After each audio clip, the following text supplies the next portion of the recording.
do the same here tonight. Now, there are a couple of injury questions, including tight end Chase Kaufman of the Missouri Tigers. Let's go to Lisa Salters for an update.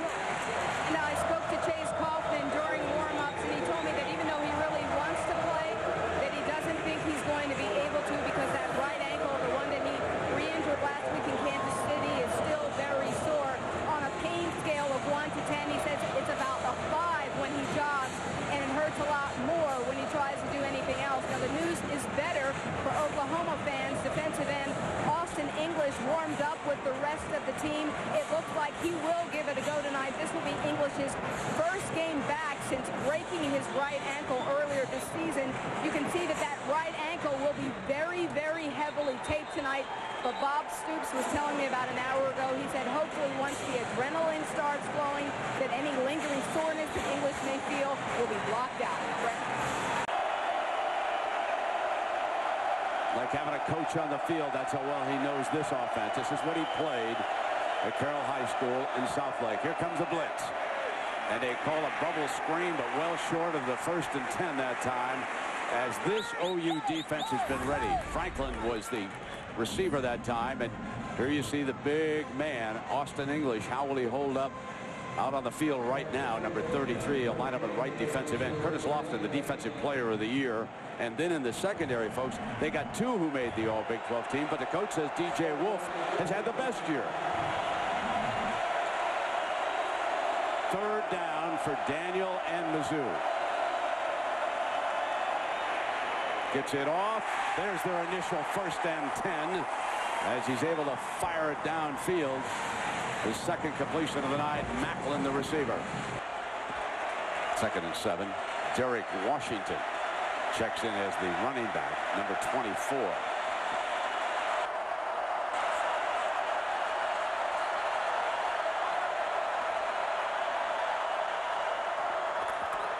Zone block Washington and nothing doing. He loses 3 yards on the play.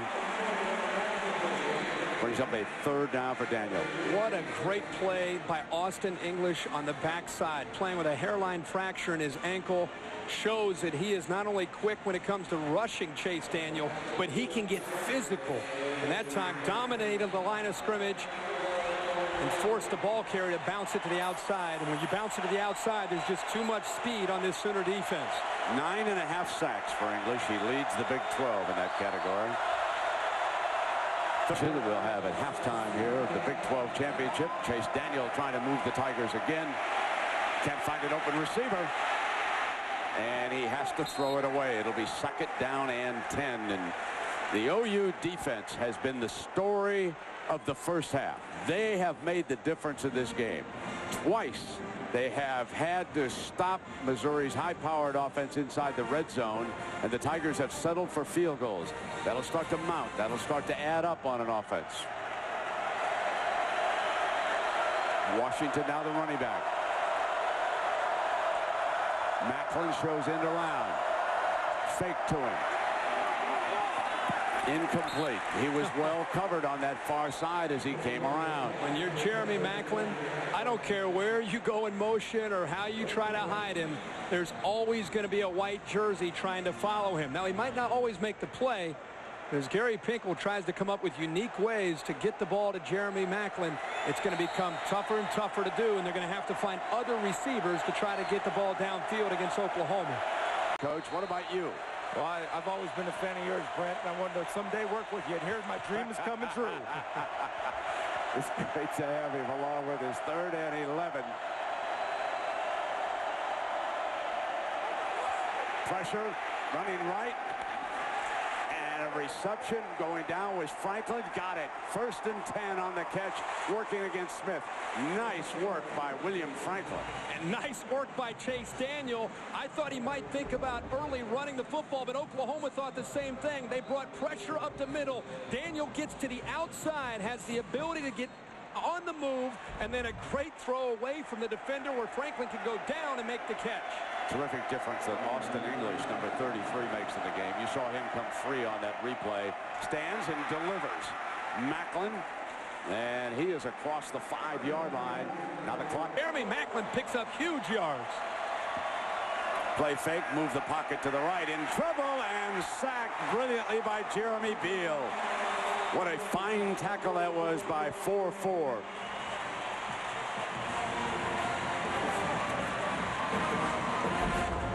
What a future that this young man has as a freshman. How many times in the Bob Stoops era have we seen beautiful defensive ends that have the ability to run and chase down a quarterback? This time Beal has the angle, and he does not let Chase Daniel get to the outside of him. First sack by either team tonight. Loss at 10. Derek Washington. And timeout has been called, I believe. Hang on here a second. Did they get it? The penalty flag is thrown. Substitution against the offense. 12 men in formation. The 5-yard penalty. Still second down. Pinkel is upset about it.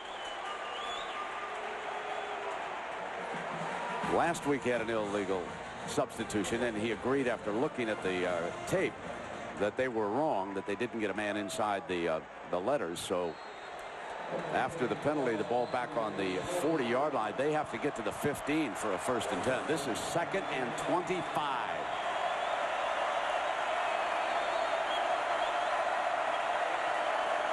Three receivers, Brent, up to the short side of the field, up to the top.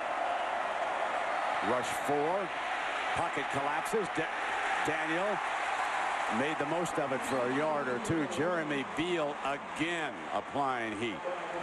Beal has come alive here in this series. His last few plays was lined up to the left the previous play. This time he's lined up to the right of the defense, and he has that speed. He can come down and gets Chase Daniel that time. Boy, he has just a bright future. Auston English not on the field with this defensive front. He turned in some big moments in the first half, but now they're operating without him. 3 down defensive linemen. And would that penalize them based on the way people might vote for Virginia Tech, LSU, and USC? Deflected, intercepted. Picked off on the ricochet. And the big man, Curtis Lofton. This could be a killer. I think Daniel thought there was interference out there.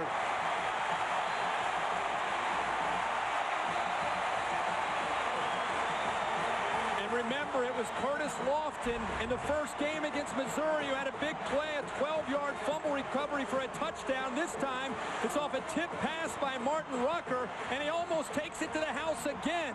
This guy always seems to be around the football, making big plays.